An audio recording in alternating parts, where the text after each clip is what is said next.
Hello everyone, कैसे हैं आप सब। आई होप आप सब अच्छे होंगे। मैं भी अच्छी हूँ। टॉपर स्टडी आईक्यू में आपका स्वागत है। यहाँ हम पढ़ेंगे UPS triple SC pad book से भारत का भौतिक भूगोल। इसमें हम पढ़ेंगे नदियाँ तथा नदियों का घाटी। इसमें क्वेश्चन नंबर फर्स्ट है, निम्नलिखित में से कौन सी नदी उत्तर पिनाकिनी के नाम से भी जानी जाती है। Option A Kaveri, option B Brahmani, option C Vaigai, option D Pennar. So इसका आंसर है ऑप्शन डी पेन्नार। इसकी व्याख्या है, प्रश्नगत विकल्पों में पेन्नार नदी उत्तर पिनाकिनी के नाम से जानी जाती है। इसका उद्गम कोलार जिले के नंदी पहाड़ी से होता है। अब आते हैं हम क्वेश्चन नंबर 2 पर। निम्नलिखित में से कौन सी नदी खंबात की खाड़ी में नहीं मिलती। Option A Mahi, option B Sabarmati, option C Koyna, option D Tapi. So इसका आंसर है ऑप्शन सी कोयना। इसकी व्याख्या है, कोयना नदी खंबात की खाड़ी में नहीं मिलती। इसे महाराष्ट्र की जीवन रेखा कहते हैं। यह महाराष्ट्र के सतारा जिले में स्थित महाबलेश्वर से निकलती है और कराट में कृष्णा नदी से मिल जाती है। अब आते हैं हम क्वेश्चन नंबर 3 पर। गोदावरी नदी महाराष्ट्र के डैश जिले में पश्चिमी घाट की ढलानों से निकलती है। Option A Satara, option B Aurangabad, option C Jalgaon, option D Nashik.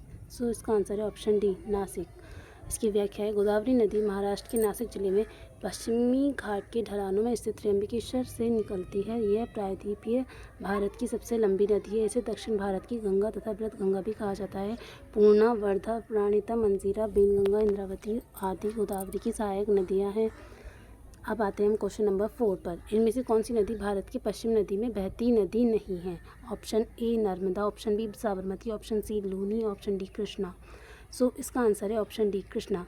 इसकी व्याख्या है, नर्मदा, ताप्ती, माही, साबरमती तथा लूनी पश्चिम दिशा में बहने वाली नदियाँ हैं। कृष्णा नदी महाराष्ट्र के पश्चिमी घाट में महाबलेश्वर से निकलकर बंगाल की खाड़ी में गिरती है। कृष्णा नदी पूर्व दिशा में बहने वाली नदी है। अब आते हैं क्वेश्चन नंबर 5 पर। नर्मदा के अतिरिक्त कौन सी दूसरी नदी अमरकंटक से निकलती है। Option A Mahanadi, option B Son, option C Betwa, option D Tapti. So इसका आंसर है ऑप्शन बी सोन। नर्मदा के अतिरिक्त सोन नदी का उद्गम भी मध्य प्रदेश के अमरकंटक पहाड़ी से होता है। यह गंगा नदी की सहायक नदी है, जो कि गंगा से पटना में मिलती है। सोन गंगा के दक्षिणी तट की मुख्य सहायिका है।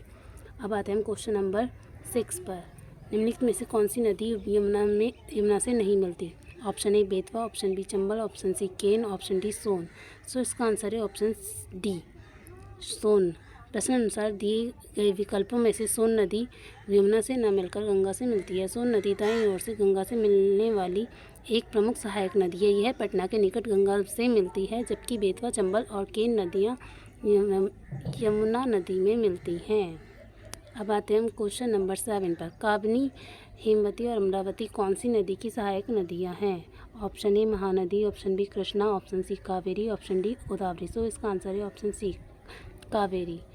इसकी व्याख्या है, काबिनी, हेमवती और अमरावती तीनों ही कावेरी नदी की सहायक नदियां हैं। कावेरी नदी पर कर्नाटक के कुर्ग जिले में स्थित ब्रह्मगिरी पहाड़ी से निकलती है। कावेरी नदी की लंबाई 805 किलोमीटर है। अब आते हैं क्वेश्चन नंबर 8 पर। दक्षिणी भारत की नदियां प्रमुख रूप से निम्न में से कौन सा अफवाह तंत्र रखती हैं। ऑप्शन ए अरीय, ऑप्शन बी खंडित, ऑप्शन सी वृक्षनुमा, ऑप्शन डी जालीदार। सो इसका आंसर है ऑप्शन सी वृक्षनुमा। दक्षिण भारत की नदियां प्रमुख रूप से वृक्षनुमा या ध्रुवाकृति अफवाह प्रतिरूप रखती हैं। इसके अतिरिक्त मुख्य नदी और उसकी सहायक नदियां वृक्ष तथा उसकी शाखाओं जैसी आकृति का निर्माण करती हैं। अब आते हैं हम क्वेश्चन नंबर 9 पर। भारत की 3 महत्वपूर्ण नदियों का स्रोत हिमालय स्थित मानसरोवर झील के निकट है। बताइए ये कौन कौन सी नदियाँ हैं। ऑप्शन ए ब्रह्मपुत्र, यमुना और सतलज, ऑप्शन बी ब्रह्मपुत्र, सतलज और सिंधु, ऑप्शन सी ब्रह्मपुत्र, यमुना और सिंधु, ऑप्शन डी झेलम, यमुना और सतलज। सो इसका आंसर है ऑप्शन बी ब्रह्मपुत्र, सतलज और सिंधु। इसकी व्याख्या है, भारत की 3 महत्वपूर्ण नदियों ब्रह्मपुत्र, सतलज और सिंधु का उद्गम स्रोत हिमालय स्थित मानसरोवर झील के निकट है। सो गाइज, आपको हमारी वीडियो पसंद आए तो उसको लाइक, सब्सक्राइब, शेयर ज़रूर करें। Thank you.